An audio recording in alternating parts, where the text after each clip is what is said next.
Assalamualaikum warahmatullahi wabarakatuh. Perkenalkan, nama saya Sabrina Faisa Aulia dengan NIM 2330811020. Di sini saya akan menjelaskan materi tentang naluri dengan mata kuliah Dasar-Dasar Logika dan dosen pengampu Bapak Sofyan Saure MAB. Jadi, naluri itu adalah suatu insting manusia, pemberian Tuhan yang dibawa sejak lahir, ataupun juga naluri itu adalah suatu pola pikir terhadap suatu rangsangan yang tidak dipelajari tetapi ada sejak kelahiran suatu makhluk hidup manusia yang diperoleh secara turun-menurun. Naluri itu ada 3 jenis. Yang pertama ada naluri beragama, naluri seksual, dan naluri bertahan hidup.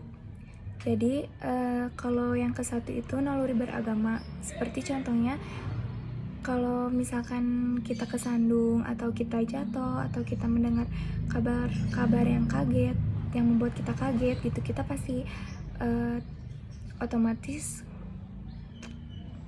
mengucapkan kata astagfirullahaladzim atau ya Allah. Jadi kasarnya selupa-lupanya kita sama Allah, tetapi tetap kita bakal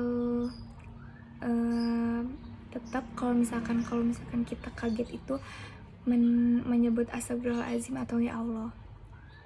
Yang kedua ada naluri seksual. Naluri seksual itu adalah kalau misalkan kita jauh dari orang yang kita sayang, kita bakal ngerasa khawatir kepada orang tersebut. Misalkan kalau misalkan kita lagi ngerantau kerja gitu ya, kita tuh jauh dari orang tua kan. Nah kita tuh pasti kita punya rasa khawatir, kayak misalkan apalagi kalau misalkan orang tuanya lagi sakit, kita pasti ada rasa khawatir, terus rasa kangen.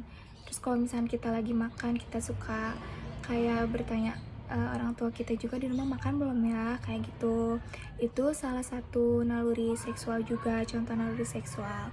Nah yang ketiga ada naluri bertahan hidup. Naluri bertahan hidup itu adalah kalau misalkan kita mau lari gitu ya, tetapi dengan kondisi cuaca itu sedang panas, nah kita otomatis memakai topi kan untuk kita berlindung supaya kita tidak kepanasan. Nah itu juga salah satu naluri bertahan hidup ya teman-teman. Jadi kalau misalkan bedanya naluri sama kebutuhan hidup itu, kalau misalkan naluri itu kalau kita tidak lakukan kita akan merasa gelisah. Tetapi kalau misalkan kebutuhan hidup, kalau misalkan kita tidak lakukan, kita akan merasakan kematian. Sekian materi yang bisa saya sampaikan. Mohon maaf bila ada kesalahan. Wassalamualaikum warahmatullahi wabarakatuh.